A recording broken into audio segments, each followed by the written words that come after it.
Pyramid হল পৃথিবীর অন্যতম প্রাচীন ও বিস্ময়কর স্থাপত্যের নিদর্শন, যা মানব সভ্যতার দক্ষতা ও সৃজনশীলতার সাক্ষী। মিশরের পিরামিডগুলো বিশ্বের সবচেয়ে বিখ্যাত। এগুলো সাধারণত ফারাওদের সমাধি হিসেবে নির্মিত হয়েছিল। আসুন জেনে নেওয়া যাক পিরামিডের নির্মাণ ইতিহাস এবং এর অভ্যন্তরে কি রয়েছে। পিরামিড কি দিয়ে বানানো হয়? পিরামিড নির্মাণে সাধারণত চুনা পাথর, গ্রানাইট এবং বালি ব্যবহার করা হয়। গিজার গ্রেট পিরামিডের মতো কিছু পিরামিডে বিশাল আকৃতির চুনাপাথরের ব্লক ব্যবহার করা হয়েছে, যেগুলোর ওজন কয়েক টন পর্যন্ত হতে পারে। পাথরগুলো মজবুতভাবে সংযুক্ত করে নির্ভুল গঠন তৈরি করা হয়, যা আজও টিকে রয়েছে।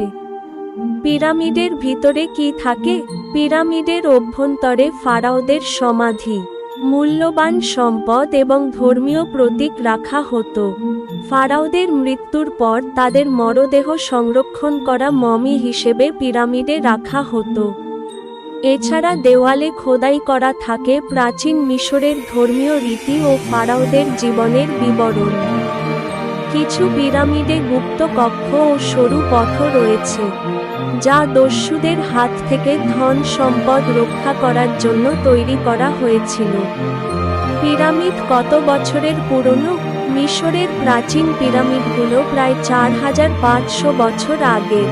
গিজার গ্রেট পিরামিড, যা ফারাও খুফুর জন্য নির্মিত হয়েছিল, এটি খ্রিস্টপূর্ব 2560 সালে তৈরি বলে ধারণা করা হয়।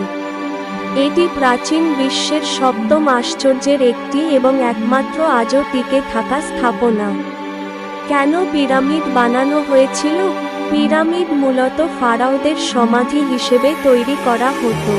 মিশরীয়দের বিশ্বাস ছিল, মৃত্যুর পর ফারাওরা দেবতা হয়ে ওঠেন এবং তাদের আত্মার জন্য একটি চিরস্থায়ী আশ্রয়ের প্রয়োজন।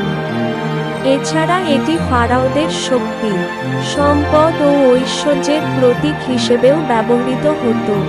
উপসংহার: পিরামিড শুধু একটি স্থাপনা নয়, এটি প্রাচীন মিশরের সাংস্কৃতিক ঐতিহ্য ও আধ্যাত্মিক বিশ্বাসের পরিচায়ক।